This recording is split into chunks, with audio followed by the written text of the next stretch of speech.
ولكن غياب سعيد عبيد بالتأكيد لاعب مؤثر تماما هناك في خط المقدمة. محاولة الهدف الثاني يأتي، الهدف الثاني في المباراة والأول للخابورة في هفوة دفاعية من جانب الخابورة في الكرة الماضية من جانب السيب، عاد بها أحمد سلامة لأن يسجل الهدف الأول والثاني في هذه المباراة.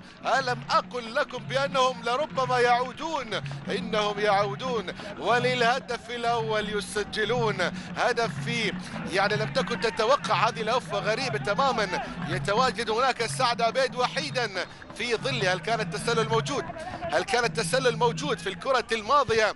لم نشاهده بالشكل الصحيح الذي يقرب لك الأمر، ولكن هدف أول يأتي بالنسبة للخابورة. التعادل يكون موجود بين الفريقين من خلال كرة خاطفة.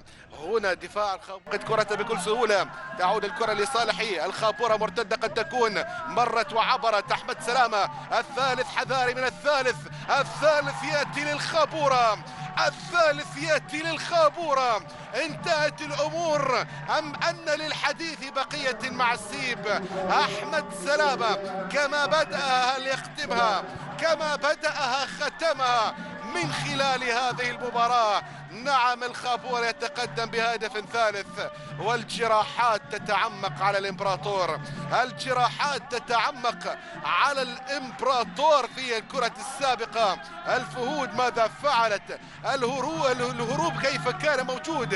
اثنين كان يتواجدان دفاع السيب، أين كانوا يتواجدون وبما كانوا يفكرون؟ أحمد سلامة بكل يسر وسهولة يضرب الدفاع الأصفر من خلال هذا اللقاء.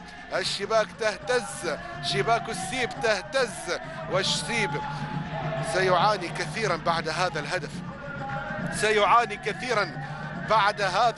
أي ثقة لأحمد سلامة في الكرة الماضية، كرة تذهب بشكل جيد، والتمرير الأجمل للأمانة يقولها أجمل من